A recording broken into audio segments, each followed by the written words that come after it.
Hello, good evening, everyone. John Henry Soto here. Welcome to Counterparts. George Batista coming to you live from upstate New York. I am in Nashville, Tennessee, and having a great day. It was a beautiful day today. A little chilly, but it was beautiful. How is it over there in where you are? Snow? 10 feet of snow already? Almost. It's freezing up here. I think it Really? was yeah, well, yesterday when I went out in the morning, I think it was like 27 or something. It was like something like ridiculous like that. Yeah, it was 70 here today. Nice. It's nice, yeah. Yeah. But we do get some cold. We get to, it gets down to about, it can get down to 30. It has gotten down to teens Wow. easily. Yeah, it has happened. But that's enough about the weather. Want to thank everybody for tuning in. As I always say at the beginning of all these shows, is that we definitely do not take this for granted that you spent some time with us here because we appreciate it, and we also know that there's a ton of other things that you could be doing. So for you to click and just listen to these two Puerto Ricans from the Bronx talking and we talk about positive stuff and we talk about overcoming barriers, which we're going to talk about today, and we have some fun. We make some really really bad jokes, Yeah. but we know that there's a lot of other things out there you can be doing, and we appreciate you being here with us. So, with that said, please hang out, and we'll be right back.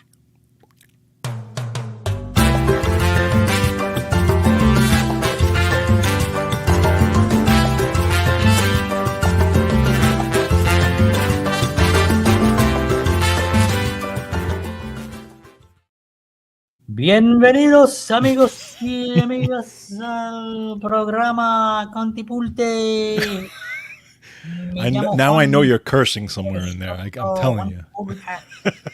Um, so George and I have been having some great conversations about the show, about our future recently, and we're very excited about a lot of things, revelations, and sometimes it takes outside sources that care about you and that want to see you succeed to open up your mind and to clear away different things that have maybe been blocking you and just have a new perspective, basically. And I think that that's what's happened recently to us, and we're going to be talking about that in weeks to come, maybe even next week, um, on what's happening. But we are very excited, and we just have a lot of wonderful things in the works for everyone, because our purpose is always to help artists. um, George and I have been artists our whole lives, really. We've always been creative since we were kids. We were in bands together. We recorded records. We played a bunch of shows, and we had wonderful time. And since then, we've continued that process, and we've devoted our lives to wanting to help people. So that is what this show is about. And that was one of our biggest revelations that we've had. And we're going to be talking about that more in the future. But first, before we get started, we do have a wonderful sponsor that we'd like to give some love to. So please, George, take it away. Thank you, sir. So the Counterpart Show is brought to you by Wellness Resources, a family-owned, operated nutritional supplement company providing the highest quality, clinically formulated supplements since 1985. Find out why I love them, and they are the choice of many health-conscious individuals around the world.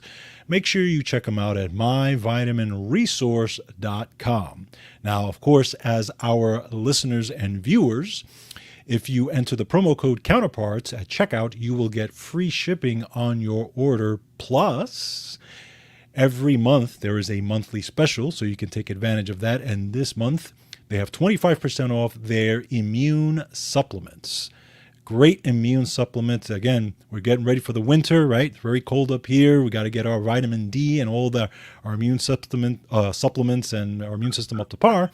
So if you want to do that, make sure you check them out again at Wellness Resources at myvitaminresource.com. Cool. All right. So this week's episode, we're going to be talking about the overcoming barriers as an artist.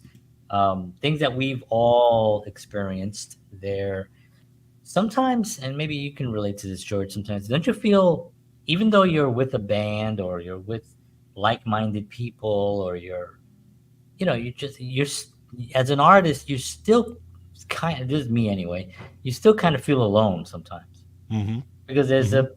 there's your own creative voice in your head that you constantly are working with and talking to, that nobody really hears everything that goes on, but you're True. thinking about creative things and you're listening to a piece of music and suddenly we just talked about Counterparts, the album by Rush, right? Which Yeah. Yep. we named the show after that album.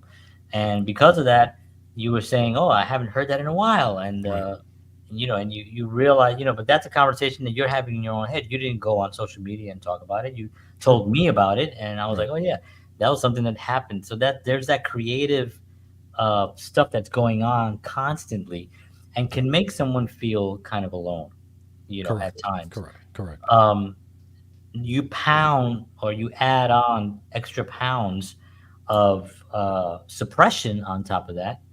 People who don't understand it, Mm-hmm. people who love you but and don't want to see you get hurt, Right. they recommend having something to fall back on and those kinds of conversations and stuff like that. um as much as they're trying to do good, they don't realize that they're actually destroying the spiritual being, the part of the spiritual being that lives as an artist, right? Right. Right. um and that part of it is really what we're going to be talking about today, and just different areas of that, and George, I'm sure you have your experiences with that as well. I do. And it's funny. I was thinking about it when we talked about doing this show, and we've talked about all the barriers you're dealing with, even just with family. That you think about as an artist. And I was thinking, like when you're a kid, it kind of because art, in and of itself, the way it's presently constituted in society, it's really not looked upon, in societally anyway, as a worthwhile endeavor. As a Into career, right, it's not like correct. a, It's yeah, not really looked upon. It's not really it's yeah, not highly regarded, right? So it's interesting because there's these phases, right? So when you're a 6 year old and you pick up a guitar and you start playing, your parents or whoever, or let's say they're not musicians or your family's not musicians, they're like, oh, how cute, little Johnny has his guitar, he's playing, blah blah blah. Then when you're 16-year-old and you're they playing still call me Little guitar, Johnny. They call me Little Johnny now, but anyway, exactly. that's another story. But but then when you're 16 years old and you pick up that guitar and you're playing, it's like, oh, he doesn't stop playing. He's making a lot of noise. What is he going to be, a starving musician? You start to get that thing, right? Yeah, Then when you're like 26, it's like, when you're going to get a real job, right. and you start to you start to go through those phases. So, again, if you don't grow up in a musical family who understands the art, right, it can be much more difficult because now you have to kind of go outside of that to find influence, to find like-minded people who understand you. And and when you have this calling you, like I always say that music called me. I didn't do anything. It literally was I there. It don't, just yeah, kept calling me, and I I don't had to remember do it. forcing myself to listen to music. Correct. You know what I mean? So yeah, so you have this push and pull where I want to do this and I need to do this, but society and family and all this are trying to push me in this direction. Yeah, yeah, yeah, So it's not an easy thing, but yeah. this is where you have to kind of push through that, and there's a lot of nuances that go through that. And we can talk about different Yeah, things and stuff like that. So yeah, definitely. And I mean, it is definitely for me very real. I did rebel against you. We grew up yeah, together, so I rebelled against everything that I did not want to do. The school, menial jobs. Even though I didn't have an education, I'm like, who the hell am I to turn down a job? But I did because I was like, I ain't doing that.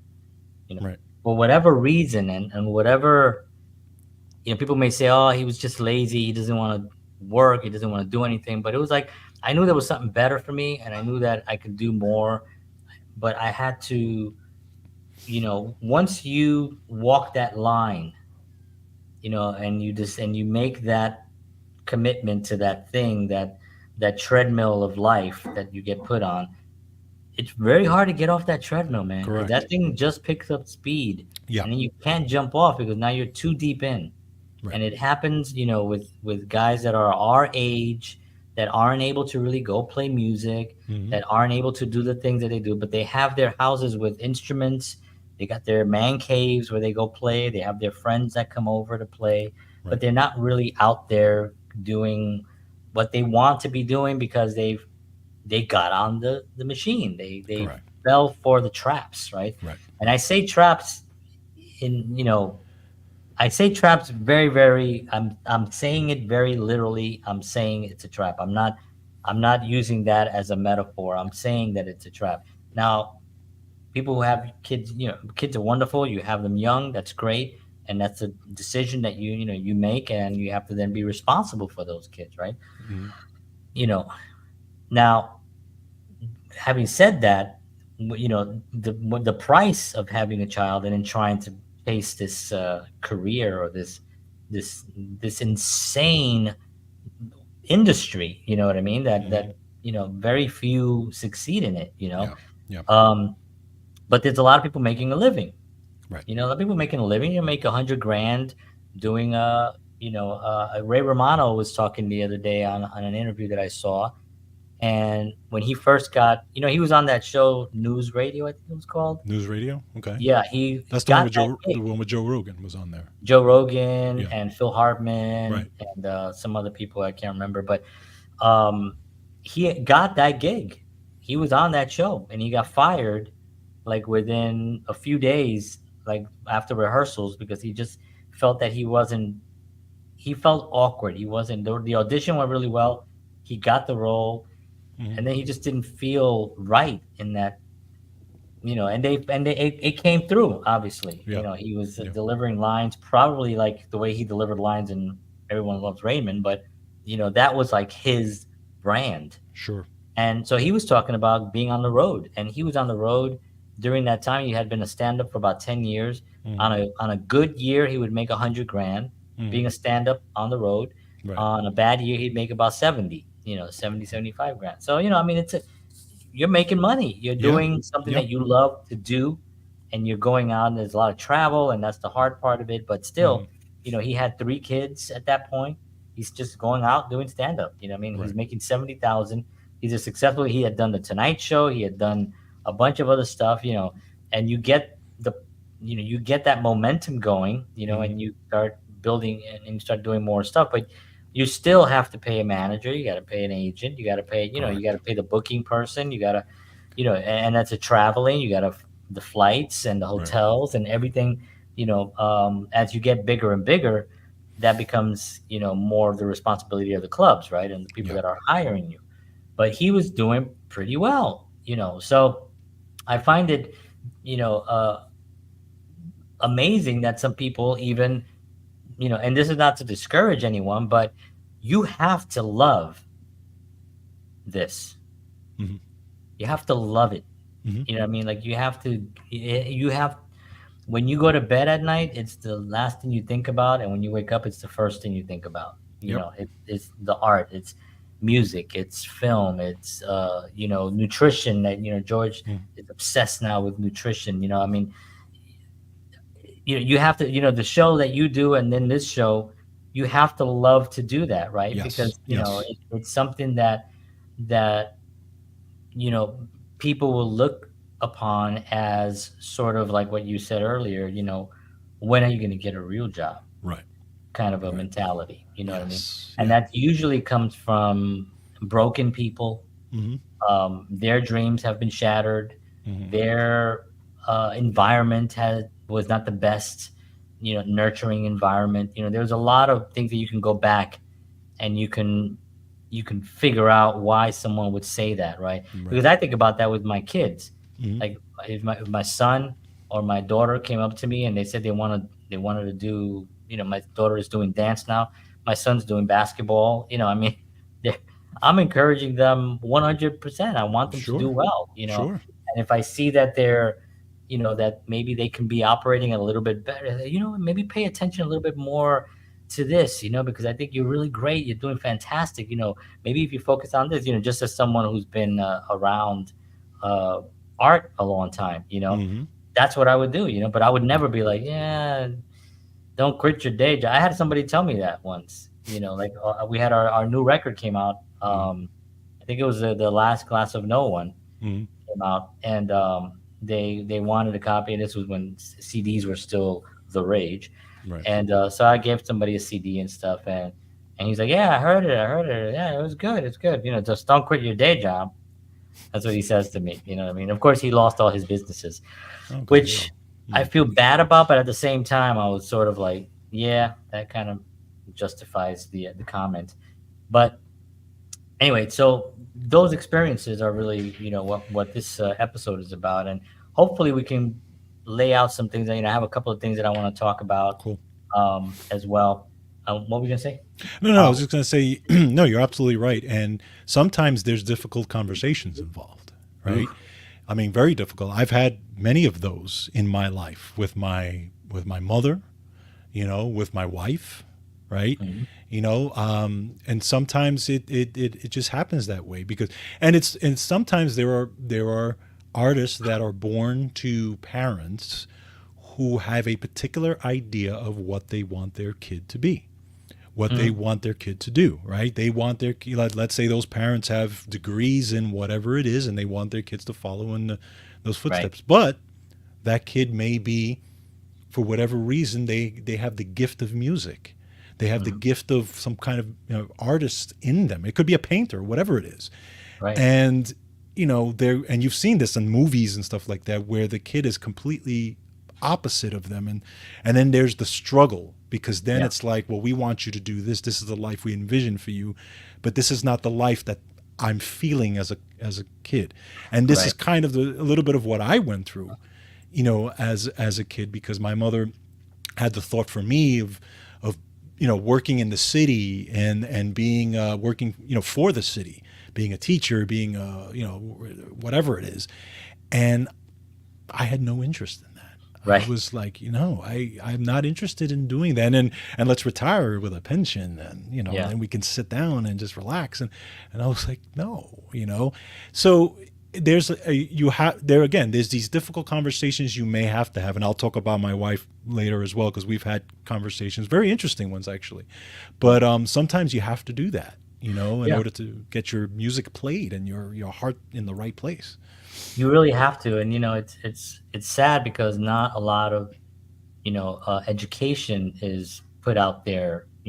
When it comes to this, you know what I Right. mean. There's not a when you're in school, you're not, you don't take a class on perseverance, Right. on motivation. They don't teach that in school. They Right. don't teach anything valuable in school. Actually, to be honest, they teach you stuff to do a job, Yeah. to push papers and to answer emails and to do reports and to do spreadsheets and stuff like that. They don't necessarily teach you entrepreneurship or banking or investment banking Exactly. or not investment banking, but investments, Yeah. those kinds of things. And but this is something that should be taught also. Agree. Dealing with suppression and dealing with people that are you know people that are trying to move you away from your vision, right? Hmm. And that's really the main thing. Yeah. So one of the things that I wanted to talk about was, also before we kind of dive in a little bit more, was that the strike is over. Hmm. The SAG after strike that went on for months, and so that's good because I've done non-union projects in the last couple of months. I did a couple of those, um, but it's been really difficult to try to get, especially now starting the talent agency. It was sort of like, well, you can sign people, but you can't really put them out for a lot of any union work. So that's always a challenge. But one of the things anyway, I'm going to go over real quickly just what was released Hmm. so far, and this was 4 days ago. I think it was on the Hmm. yeah on the 10th. So it says here the SAG-AFTRA National Board met today in a video conference plenary and approved a tentative agreement for the 2023 TV theatrical contracts reached with the Alliance of Motion Picture and Television Producers, the AMPTP. Oh, sorry. On November 8th, 2023. With the board's approval, the deal now goes to the union's membership for ratification. The board approved the tentative agreement by a majority of 86% to 14% and recommended a vote of yes to ratify the contracts. And it says here, I was determined, this was from Fran Drescher. I was determined to redefine SAG-AFTRA as not only the largest entertainment union in the world, but the most powerful. And now that we have forged the biggest deal in industry history, which broke pattern, and I'm going to talk a little bit about that because that's big, established new revenue streams and passed a historic $1 billion plus deal with the most progressive AI protections ever written. I feel pretty confident in saying that this is a paradigm shift of seismic proportions. I'm so proud of the TV Theatrical Negotiation Committee and so thrilled to have partnered with Duncan Crabtree, Ireland, said SAG after President Fran Drescher. Onward and upwards. Isn't it upwards and onward? It doesn't matter. Onward and upwards. Um, so yeah, I mean, she's kicking. I mean, man, and Can't the argue reason with that this it. is yeah, the reason that this is kind of a really, really big deal is because it did break what was norm. Like, Yeah. you don't get streaming services. Imagine you do a show for 5 years, and you get paid for the show to do the show, and then after the show is in, it goes into streaming, and then you never see You know, another penny. Where right. in the old days, the old model was syndication, right? Yep. It made millionaires out of these actors that devoted their lives to entertainment, were lucky enough to get the breaks, and then delivered an amazing product during that time, right? Right. So, people say like, oh yeah, well, it's easy to do it if you get that much money. Shut up. You don't originally get that much money. Right. You start off with the idea that you wish you can do good, Yeah. right? That's the only thing you have in the beginning. I really want to do good because I really love this, right? Jerry Seinfeld is a perfect example. He's a stand-up comedian, very successful stand-up comedian. He did the Tonight Show a bunch of times. He's done all this stuff. NBC offers him a gig, and what happens? He doesn't get the first thing goes through. They don't really like it. They don't really know it. He has no ideas for shows. Then Larry David, of course, him and get together. They go to this like a Korean deli kind of place, and they start kind of making jokes about some of the drinks and stuff that they couldn't pronounce and all that stuff. And then Larry was like, "Yeah, distribute a show." There you go. Right. He goes, "Yeah, two comedians just talking about stuff," and that was the genesis of that. They had no idea what they were gonna do. They created a freaking monster. It was like one of the most successful shows in history, if not the most successful show, definitely financially. And um, but during the process of putting that together, there's no certainty. Right. So the show now goes into syndication, and of course they get paid a lot of money. But if it had been today going into Netflix or Hulu or one of these places with the streaming, they wouldn't have. That's it. You're done, and you Yeah. go off and you have to find money somewhere else. So that right there is really, really huge because they completely shifted all that now. Now everyone gets paid. Now it's a completely different. It's a new era for entertainment. And this is the most exciting thing that I can think of to happen in entertainment, because we all know that there's been some trouble in the entertainment industry. And I'll say it because I've said it before, and I know I go a little bit overboard sometimes. But when you start letting Satan and satanic things into mainstream entertainment, as if it's like, it's not a funny thing, right? It's not Right. being humorous. Right. It's being part of. They want to be part of the norm, Yeah. and you're not.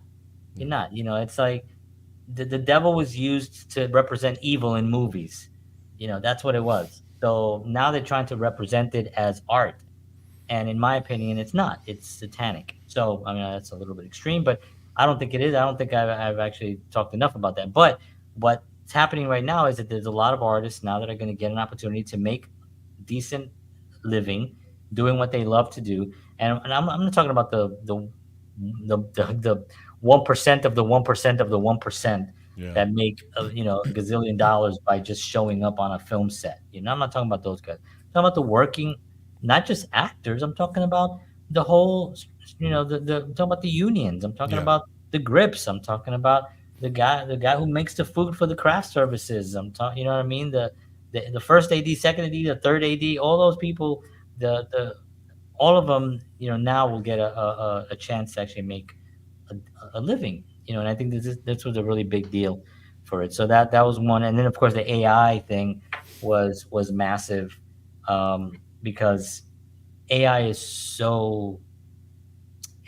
it's so crazy that what the goal is, what the goal is of the of the AM TPT or PT whatever is to have AI write a script, and then have AI software build the characters, and then have them build the sets, and then have them tell the story, and then sell the film without ever paying one person except the programmers.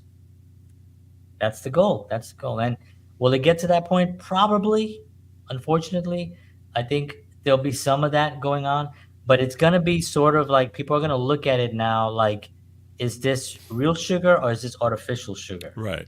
Right. Is Right. this the sugar that at least grows on a cane, that is natural to the earth, that is better for you than the chemicals man-made garbage? Right. And it's going to have that representation at some point. People are going to be like, is this AI or is this real people? Because I want to hear about real people. I want to hear real stories told by real souls, not by algorithms.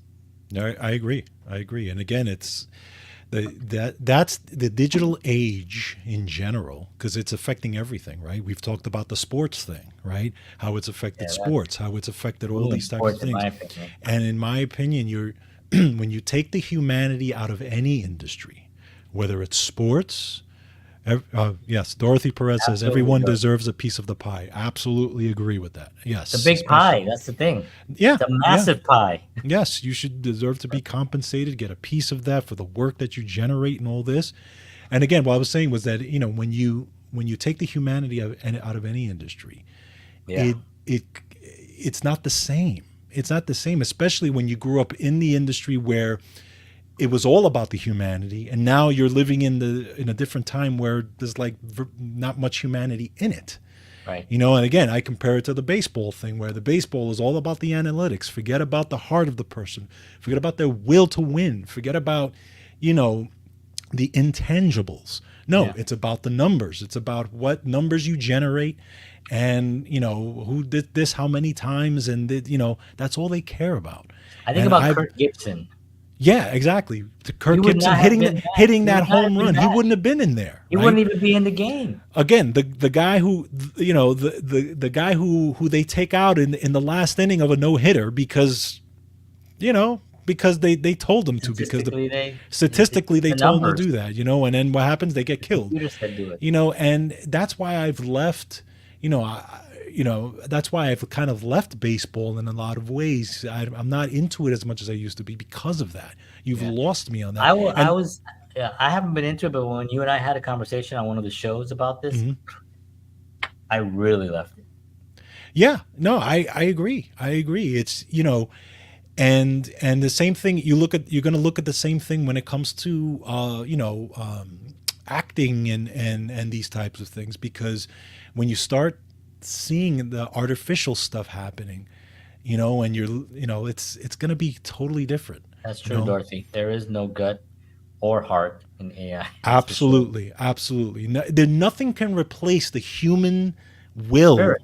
the spirit, and the will to accomplish to do things. Yeah. Yeah. I mean, how many people Yeah. have done amazing Yeah. things in life because of this sheer will? A Yeah. computer cannot replace that. I don't care how much AI you put in it. It Correct. cannot replace that human will to win or create. Correct. Even Right. for the artist, right? Yep. For the artist and the chat GPT and all these types of things. You And it's know? funny, like the Jetsons had it right, because in the Jetsons, all the technology things were to for them to live better, to do Right. better things. So I like AI Sure. for a lot of things. Sure. For a lot of things. I started using it recently just because somebody told me, what was it? I can't remember. I had a conversation with somebody and they said it was an interesting thing. And I said, well, let me try to use it. And then I couldn't get on, whatever. But anyway, I figured it out. And now I could see it be of value if, let's just say, I'm writing a paper about the Revolutionary War. And I want to kind of have a format, or I want to have an angle on it that's my own angle. I'm looking at it through the point of view of a soldier on the front lines, or maybe a soldier in the back lines, or Hmm. a soldier that saw his best friend die, or or a wife sitting at home waiting for who's not coming home, right? Wait. Right. So you use the different perspectives and the different ways that you want to look at and tell a story, and you write into AI a story. Give me a synopsis, or give me an idea for a story about this. It's going to spit out what the internet has already, Sure. right? But it's going to take your original idea from an angle. So then Right. that angle can give you an idea of something, and you can look at it and be like, oh, okay, yeah, okay, that's a good idea. Never will it write the whole thing, because it's never going to be good, because it's always going to be something that's already been out there, already Correct. communicated. So it's never going to be good. Right. And I know, because I've read stuff that's AI, and you can feel it. And matter of fact, there's a thing where you can read an original. Okay, if you take one page of Hemingway and just read any page in any book of Hmm. Hemingway, Hmm. right, and then take an AI story and take the same scenario, whatever the book is whatever the book is, and then write an AI would write one page about that subject that Hemingway was talking about. It's going to be crap. I guarantee you, it will be crap. You'll read it and you'll be like, "This sounds so robotic. It sounds Yeah. so fake. It sounds there's no heart in it." What Dorothy said. There is Yeah. just no heart there. Correct. So that to me is really the biggest win, for the entertainment industry right now, is that we're going to be protected. Um, I would hate to have another short Puerto Rican photo. They take this amazing physique that I have here, and they start using it through eternity to tell amazing stories with this amazing, and especially this. You take this, if you AI this, I'd be so pissed. So at least now I feel protected. Um, Yeah. So Ah. anyway, so congratulations to everybody that worked so hard, and all those that were on the picket line, and they were out there fighting, and Fran Drescher, who's leading the charge, and her whole team, just so committed and so just wonderful people. It's just really, really great to see that happening and stuff. So congratulations to everyone there. Um, so moving into our subject, um, you were saying. I had something that I opened up here. What were you talking about, George? What and our subject as far as what we're Yeah, talking yeah, about today? yeah. No, I was. Did I? Well, the last thing I talked about was having difficult conversations. Oh, right, right, right, right, right, Right. right. Yeah, because I mean, if you have a lack of resilience in this industry, you're dead. Yeah. You're Yeah. dead. Yeah. You're dead. I guarantee you. I mean, rejection, criticism, setbacks. If you don't have thick skin, if you can't bounce back from failures, if someone says something negative to you and your mental health um, is too weak, that you don't get out of bed for a week because somebody said that they didn't like my dress, whatever. If you're in that space, first of all, reach out to me and I'll help you get out of that space. But also, if you stay in that space, you will not make it. You will Right. not make it, because it's a constant struggle. I mean, George and I have been doing this show now for going on over 2.5 years, and we still right now sort of learning things, Hmm. and we're True. still learning things. Now, did we think that we failed? No. We look back at the work that we've done. We've interviewed legends, amazing human beings doing, we've had an incredible run, and we're going to continue that run, but it didn't get to where we wanted to be at this point. So we're restructuring, we're talking it out. But man, if we felt like, oh, this is pointless, whatever, this, or what people say all the time, it's too saturated out there. There's 12,000 podcasts that get launched every single day. And how you're gonna survive, I don't know who talks like that, I but was gonna say who talks like that. this is the kind of people I talk to. But I Oh, mean, okay. yeah, it's really it's a complex industry to navigate through, Hmm. um, and but having the awareness and knowing this, and having a group of people around you that you can kind of hold on to and be like, I'm struggling right now. Can you help me? Or what should I do? Or joining a group or listening to a podcast or listening to our show, whatever that it is, you need to have that stability because I'm telling you, you will not make it. Well, think about it. You and I, right? We got into music. We started, it's not like when we started, our music career, like music had just started. No, Right. there were like the Beatles were, the Beatles had The come Beatles and had already gone. broken up. Yeah, Led Zeppelin came and went, right? Yeah. I mean, the greatest, some of the greatest musicians and artists ever had come and go, and we're just starting our little band Yeah. at that. You know what I'm saying? So it's not like we were saying, well, it's saturated, so we shouldn't Yeah. try I it. mean, Pearl No, Jam and Nirvana. you know, That was our era, right? right? And the Red Hot Chili Peppers are out there. There's no way we're gonna make it with those guys out there. And it was we had other issues. We had lack of other things. You know what I mean? Not to say that we reached the level that we should have. We all Mhm. know we should have gone further. Mhm. But we played, we recorded records, we had a great time, and we learned Yes, so yes, much from that yes, experience. And that's why we do what we do today, because we know, yes, do this, don't do that. right. Don't connect with this Right. guy, stay away from that guy. And it's really knowing, as I've gotten older and I've learned more about stuff through my studies and through my church and stuff like that, I've learned, that you can find personalities that may be dangerous to you. Hmm. They Hmm. they are dangerous and they have certain characteristics that you can pinpoint. Yeah. And when you know what they are, because you hear them say certain words, and you know what, we all know them. Hmm. We all feel it. You feel when somebody says something negative to you. We don't react to it. We Right. just think that that's just the way they are, Yeah. and you don't put their ethics in. You don't say, hey, that's not okay, man. Right. That's bullshit. You should not be treating me that way. That's not okay. If we were to do that more often, it would chill out around you. And Right. you may lose some friends. Yeah. Good. You Yeah. may not have you may have some family members that don't talk to you anymore. Good. Because if they're that petty, that your art, the passion that you have for your art is brings you to that level where you communicate that that's not okay. If they don't see it, then you don't want them in your life. See, Correct. because that's Correct. that's the best thing. It's a barometer. I mean, it's how you measure those around you.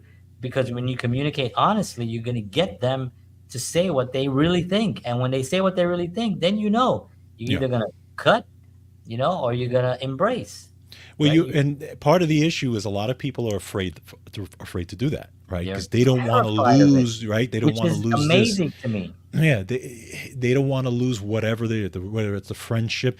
Sometimes it's relationships. Yeah. Let me say something about me. Like, so for example, like my wife and I started dating, she, I had a conversation with her. I was very upfront, especially when we were serious and we were dating for, a few years and everything. And I said, I was very upfront. I said, you have to understand that music is a part of my life. Yeah. There's going to be a part of you that shares music with me, that shares, it's just of who I am. Yeah, yeah. This is what I need to do. And if you're on board with me, great. Let's do it. Okay. We had to have that conversation because she had to understand that this is something that this is where I came from. This is what I was doing. And she understood that. Now, my wife is not a musician. My wife really, at the end of the day, we were kind of polar opposites, really, when you think Yeah. about it. Yeah, man. But she understood that point, Yeah. and she was willing to go with it and say, okay, let's do it. And then getting married and doing all these things. Now, I made my wife a part of it. She came to the Yeah. gigs, she Yeah, hung I out with remember. us, Always, right? We had a group, we would go out, always, we yeah. would hang out, we would do all these things, and she was a part. She had a great time Yeah, in it was these fun. types of things. But there was also the tough times where I was where she had to be home and I was gone, right? Right. There was a times where, I had there was a time where I had to make a difficult decision where I was asked to be on a recording session on Valentine's Day. Oh man. And it was a good buck. It was a Yeah. good buck. It wasn't like a $20 Yeah. day. It was a nice chunk of change. And I had to weigh the decision of, and it was like maybe 3 or 4 hours on a recording session. I was like, but it's on Valentine's Day.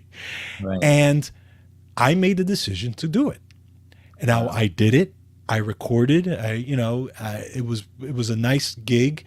I got a nice chunk of change. Now I can I tell you that remember February 15th when you had the black eye. I do remember that. I could tell you my wife was not happy. Okay, I'm was not sure. happy. She was not. Yeah. Okay, Yeah. but what do I, do I not do it? And do I, and the other You have the other that piece. regret and you have that Yeah, it's well, the here's the loss. other piece to it also, right?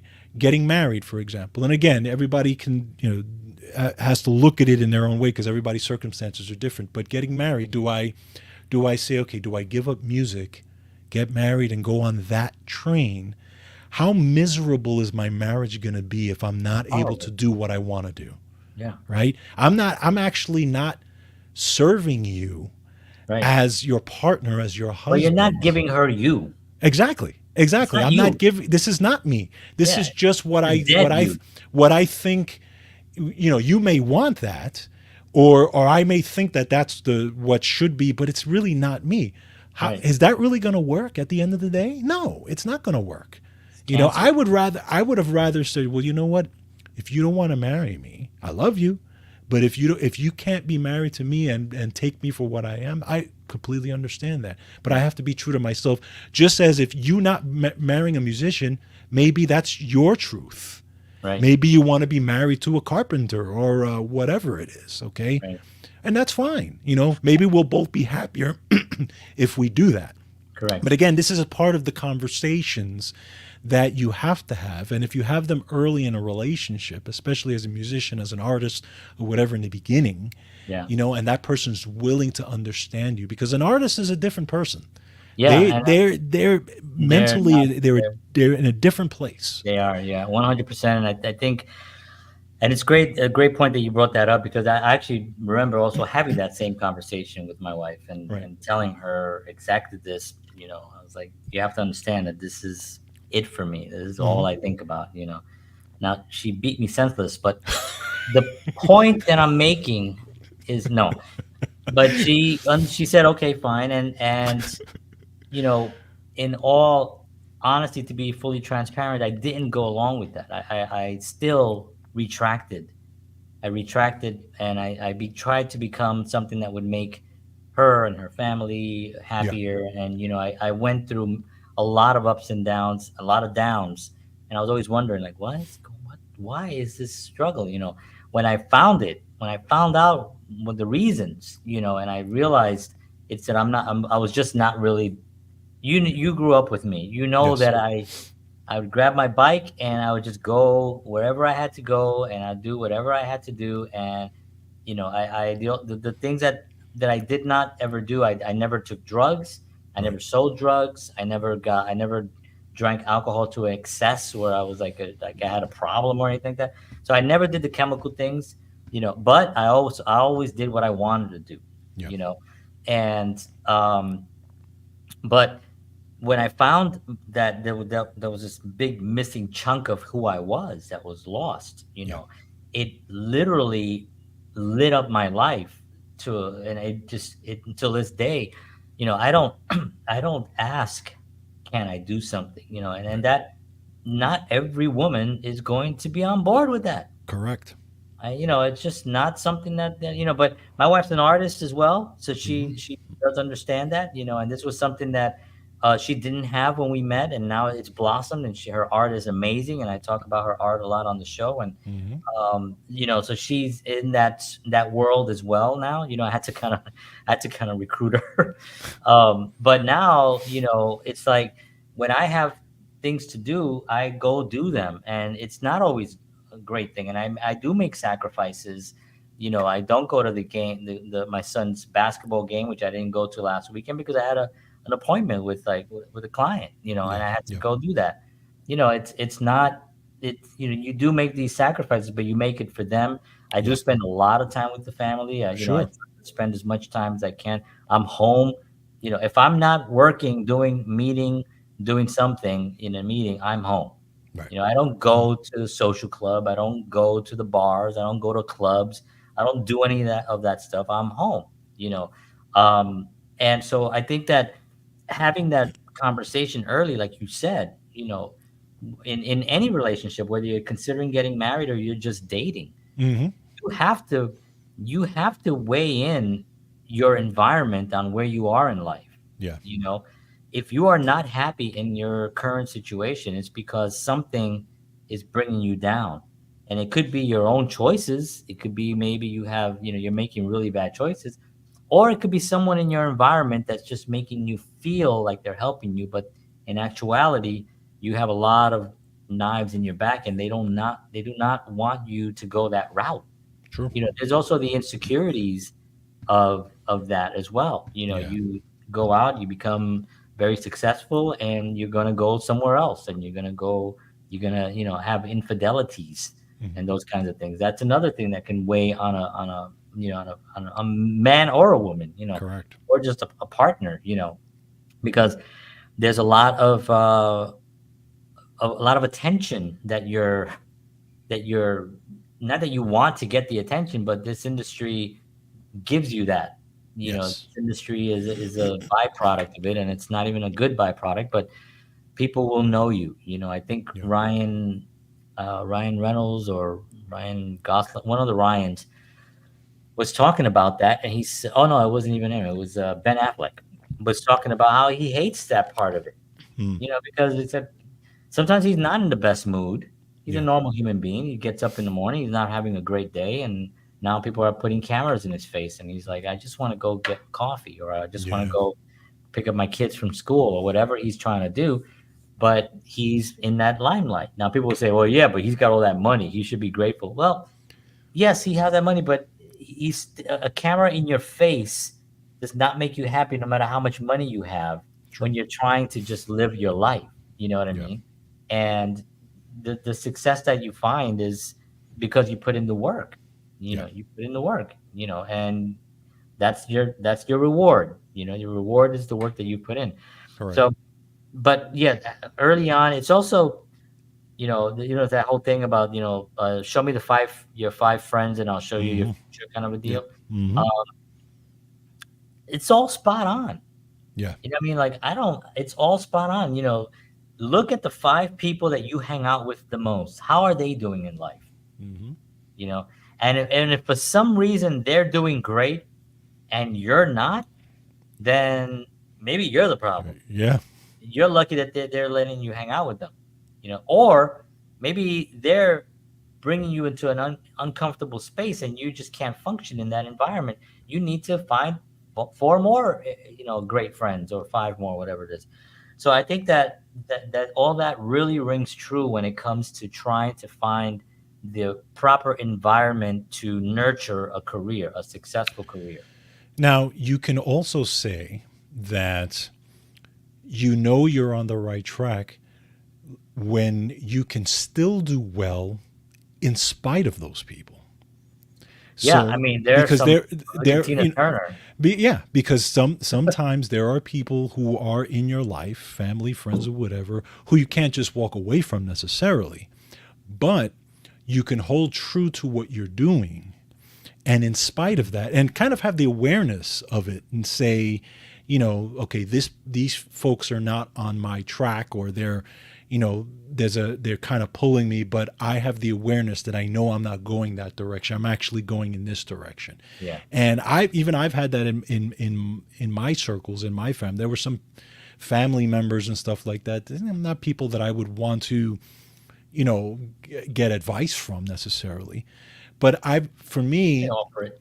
especially, yeah, they'll always offer it, but for me, especially since music, and especially since you and I created that positive atmosphere in our bands and in our music, ever since then, and even in business and stuff like that, I've always had the mindset of, listen, even if I have to go alone, even if Yeah, I don't have five friends around me, I don't care. I'm still going. still going. I'm still, That's exactly right. so, and I've put myself on that road and I've never left that road. I'm Good. still going down that road. And no matter how many people try to take me off that track, Yeah, I'm still going. yeah, So so that's one of the things also when you can be successful or just be on your road in spite of those things happening, you're doing okay. yeah. You're still chugging along.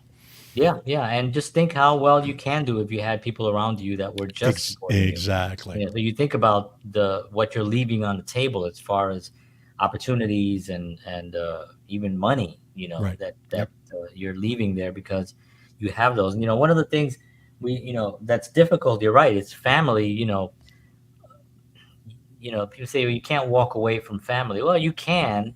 It's not easy. You know No. what I mean? But and I've done it. And Mm-hmm. it's challenging. It's not an easy thing, and we won't get into it. George and I have our cousins, so we have family that we both know of, but they were pretty damaging to my family, and I had to Mm-hmm. make sure that stops, and I did Right. stop it, and I had to walk away from that, and that kind of a decision is what ends up happening is suppression. You can't live with suppression. You Right. can't deal with suppression, right? You can go along with certain things, and if it's not really that damaging, you can move on, because we all have people around you, and there's somebody right now looking at what we're saying that's positive, like this. You know what I mean? There's Right. always somebody who's looking Sure. at you like, guy always talking smack. He thinks he knows everything. You know what I mean? I'm sure that goes on. You know what I Or mean? you'll So get an it's email fine. about it. Yeah, I'm sure. I'm fine. Send it. I get. Trust me, I get enough messages from people telling me to shut up, and I just I'm love them sorry I more. sent that. Good. Yeah, I was like saying, George, why every week? I mean, every week. You think I don't recognize all the emails? You just changed George and Batista. Batista George, V Batista, George V. I know them all. So, but when you make that decision, it really does enlighten your way. It Yeah. really does brighten your way, and you can really see. And it may be a little painful, but I guarantee you that you're not the only one. Correct. And I guarantee you that when you do make that decision, that they're going to go off and they're going to tell other people, and those other people are going to come to you and say, "Hey, what happened?" And you're going to tell them what happened, and they're going to be like, "Yeah, they did that to me too." Mm-hmm. Yeah, I've been having it because it happened to me, Yeah. and it's happened to me at least 3 times with 3 individuals that I broke away from, and it actually came back, and I realized, "Oh, I was right." They were just living along with it. See, you Yeah. can't what I was saying before was like, you can't living with depression is bad. It's how you get illnesses, right? Mm-hmm. Sure. Suppression has to be shattered. Right. Shatter suppression. That's what you do it. And you shatter it by confronting it and being like, that's not okay. I don't like that. I don't want to hang out with you. I don't want you to come to my shows. Mm-hmm. I don't want to work with you. And if they're paying you $1 million, then you just lost $1 million. Yeah. Or you take the $1 million, live with the illnesses and the suppression and the miserable, and start taking drugs or whatever, and then you're gone, and then you're done. But you got your $1 million. Well, good for Right. you. You know what I mean? Right. You have to make those tough decisions, and Mm-hmm. you can't really rely on uh on someone that's making you feel bad. You can never rely on them just because they're providing something that you think you can't live without. Correct. That could be Correct. love, that could be money, that can be your house, that can be so many different things. But finding a way, first of all, there's communication. That's the first step. Mm-hmm. You communicate your thoughts. And the second thing is you decide whether you're going to handle it or you're going to disconnect from that. Yeah. There's only two choices. Yeah. You handle it. By handling, you can communication. You say George did it. George sat down with his wife. Mm-hmm. This is what I love. I cannot live without this. If you can't live with it, then that's the communication part. That's the handling part. Yeah. And how long have you been married? 23 years. 23 years. Did it work? Yes. Yes. And same conversation I had, did it work? She beat me. But listen, the part getting beaten by a tall woman, Over and over. yeah, it's my jam. I love it. It turns me on. No, but I mean, we had the conversation, and it was tough for many years. I would say a good 10 years. It was a lot of struggles, but we worked it out, and now we're going on 20 years that we've been married, 22 years together, and we have two beautiful kids, and we're living in Tennessee, and she's a wonderful artist, and that alone Yeah. is success. Yep. That alone is, for me, such a win, because I was able to get out of the environment that I grew up in and to be able to build this thing with using some of the knowledge that I've learned, and was able to now put it together on this show, and with the writings and all my blogs, and all the stuff that I've done, my films, the story. If you look at my films, there's always a story in there.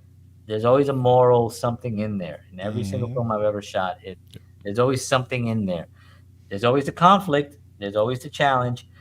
There's always the barrier. Because you need that for a story. You need to have a conflict in order to tell a decent story. But there's always a moral ending. Somebody once told me, goes, yeah, movies always end happy, and they didn't like it. They didn't say it like it was a compliment.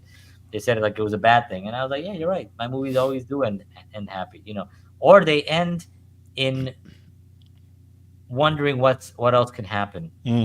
in Sure. wonder what else can happen with that, Sure. what's going to happen next, But I don't like sad bad endings. I'm Right. sorry. Right. Right. I'm in the Paul McCartney, school of love. you know the word that they use the most, the Beatles, it's very Yeah. famously known as the word love, is what the word that they use the most out of all other words in their songs. Yeah. They're the Beatles. Why do you think their music is still influencing? Look at Now and Then, that just came out recently. Yeah. The new song with Lennon, Yeah. John Lennon, and just amazing. Just amazing. So, um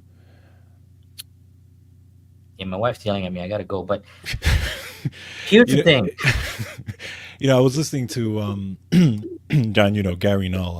I listened to his Oh show, yeah. and he talks a lot about stuff like this. But one of the things he talked about the other day, and it's kind of related, where he was saying that because for those of you who don't know, Gary Null is he's a health guru for the last 50 years. I mean, he was Yes. known as Mr. Very, Natural. very He's famous in that very, world, yeah, in the health and world, written hundreds rebels of against books and stuff. everything. Anyway, he has a show that I think is the longest health running show ever. Yeah. And so I was listening to his show, and one of the things he said was that he would do groups, and in the groups, in like a retreat or something, and one of the things he would ask them is how many of you in this group have felt that you've wasted time in your life doing something or with someone? And a whole bunch of hands went up. Right. And one of the hands that went up, excuse me, I'm stuck in my throat. He said that it was a woman who was married for like 40 something years. And she said that she felt that she had wasted 40 years Ugh. of her life in this relationship. Okay. And he was like, why would you? And it was something I like, know oh, people have done I that. forget, but I forgot what the answer was, that she just kind of fell into it, got used to it, whatever, this and that, blah, blah, blah. And he was like, think about that. Think about how many people waste their life with the wrong partner, with the wrong thing, with the wrong whatever. So, when you kind of think about it, not to say that you're necessarily with the wrong partner or whatever the case may be, but like John said, you don't want to fall into that trap Yeah. of wasting your life, let's say as an artist, where you're all of a sudden 5 years, 10 years, and you haven't touched anything. You haven't painted, you haven't acted, you haven't played, you haven't done anything. And there And you're hasn't been any feeling, encouragement on and the it outside. hasn't, correct, and it hasn't been an encouragement, only because the life that you're leading now is the life that they want you to lead, that again that people want to put you in there. Yeah. Don't waste time. Don't Uh, waste time. Just do your thing. Sing your song, do what you need to find do, a group. Exactly. Find Find whatever it people is. Do that even a Facebook group, yes. simple stuff. I mean, you don't have Exactly. to get too crazy. One of the things that I talk about is, we talk about the four phases that I have in the talent agency. And the first phase is just about everything that we're talking about. These are the questions I would ask. Yes.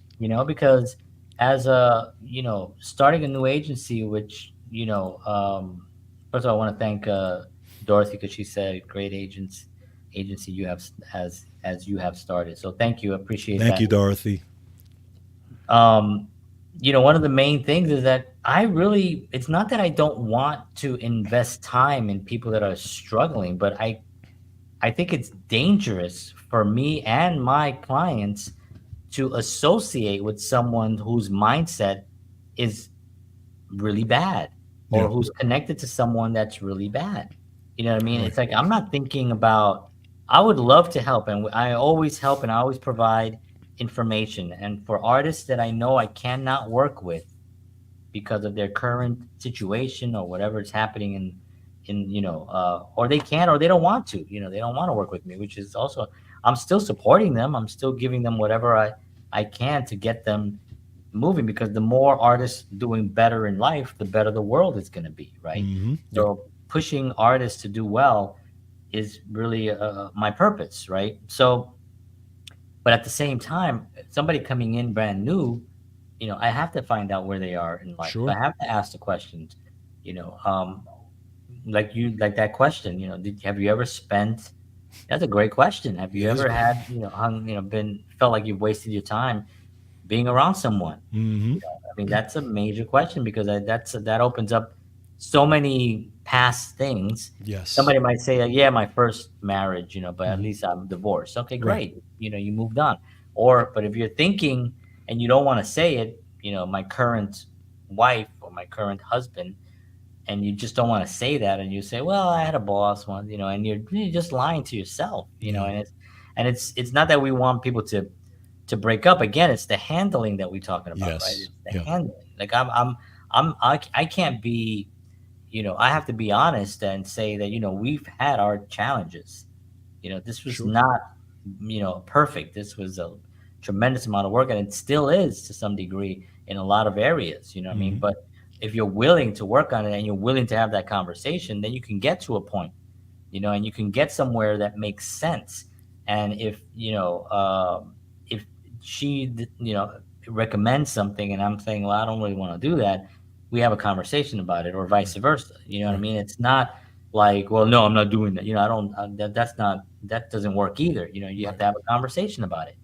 But there's a lot of emotions in artists' heads, right? And Yes. there's a lot of insecurities and stuff, that, as I get older, a lot of them been handled, but they're still there sometimes, you Mm-hmm. still get things, and you still, so I think it's important to really be able to focus on that handling.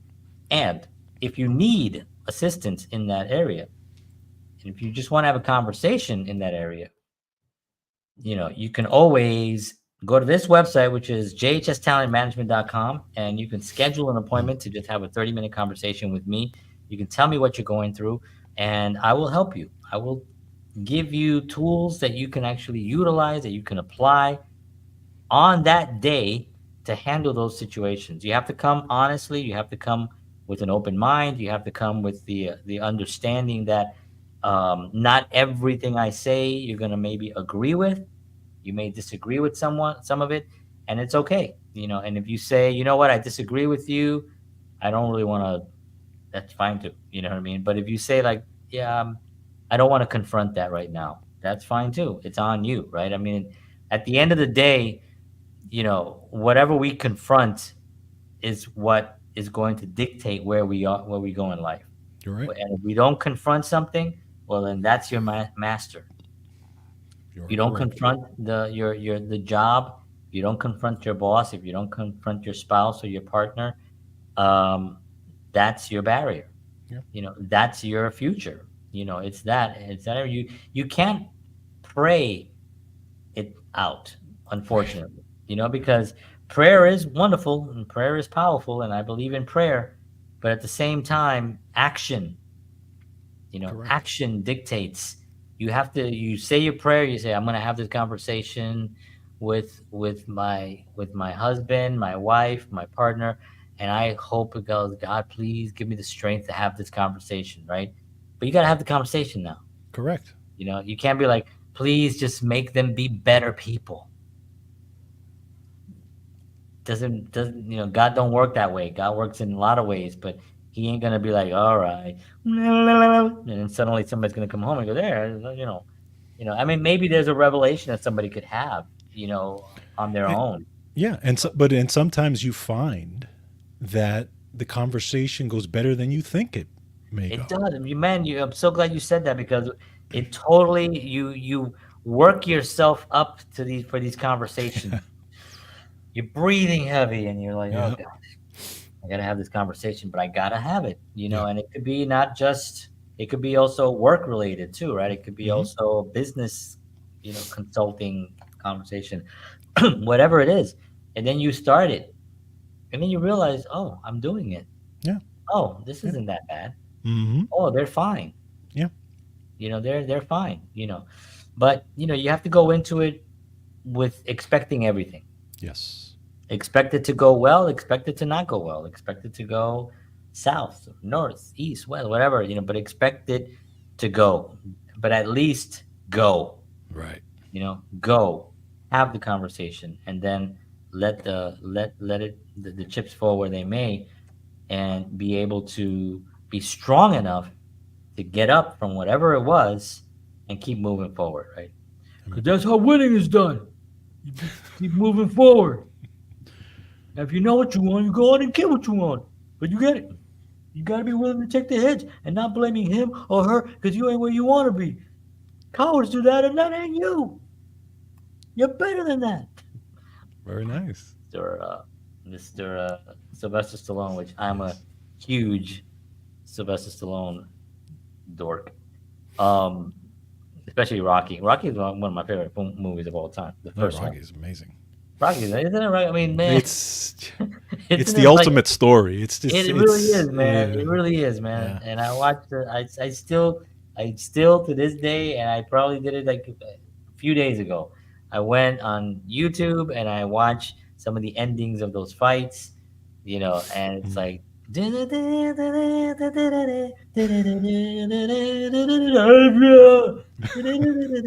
and I'm like, damn it, Rocky, I love you. Because it is the story of what we're talking about here. Exactly. All the challenges, all the naysayers, all the negativity, and then you take it to Sylvester Stallone, the man himself, is living through the Rocky story. He's trying to get this script out there, and everybody wants to Yeah. buy it from him. They want to give him $150,000 for his script. A guy who has no money, turning down $150,000 in the 70s because he wants to play the role. He knows there's this his. It's his to take, and he goes out and he becomes a legend, and say whatever you want about those Rocky movies, they were all good. I mean, people could say Mm. maybe Rocky 5 wasn't as good, and I think because it ended where, he lost money, but he's kind Yeah. of fighting, still, it was a good movie. It told the full arc story, and Hmm. then Balboa, Rocky Rocky Balboa, Balboa. Yeah. amazing, and then all the other spin-offs and everything else. Just great stories of perseverance, of challenges, and it's exactly what we're talking about, and that's what this episode's about. I didn't even realize we're way past the hour. This is one of those subjects we can just go on and on and on about. Yeah. But yeah, awesome. All right, so I didn't show our little graphic here. Overcoming barriers, Hey. and I have even this set actually animates. Anyway, I want to thank everybody for tuning in. Appreciate it. We are actually going to be doing a few overhauls here. The show, the product that you've been seeing, the interviews that we've actually done are going to be better. the past shows have been fantastic. Our interviews with people like uh, uh, uh, uh, give me a name now. I can't Ova think of Babatunde, Oliver Batunde, Steve Smith, Kenny Kenny Aronoff, Aronoff, Kevin Eubanks, Kevin Lee Eubanks, Haney, Dave Sanchez. Dave Sanchez. We had Hana Lee on. We had Tim Sabatino on. We've had Yes. amazing, amazing artists, and those conversations are amazing, and they're going to continue to be amazing. We're going to be focusing on the artists, which is what we kind of have been doing, and George and I have had sort of an aha moment, and I think this is probably the biggest aha moment we've had since we've started this show. So I think we're very excited about it, and we're going to be talking about that probably next week. What do you think, George? Should Yeah, we? I Yeah, agree. let's do that. We'll talk about that next week, and we're going to be bringing in some new guests coming in soon. We've had a little bit of holiday stuff, and I've had some work that I've had to do, but we're going to be doing that very soon, and we're very excited. So if you're still here, God bless you for hanging out with us for this long. My son wants to come in and say hello. Hello, son. How are you? The And better looking one of the bunch? yeah, and make faces. All right, man. You're live, by the way. People are seeing you right now for eternity. I know. Okay. All right. Well, thank you for joining us. I don't know where he gets his silliness from. Yeah. So I want to thank everybody for tuning in. We'll see you all again next week, 7 p.m. Central, 8 p.m. Eastern Standard Time. For George Batista, John Henry Soto, Ben, my son, and all of us here at Counterparts. Good night. And as always, peace.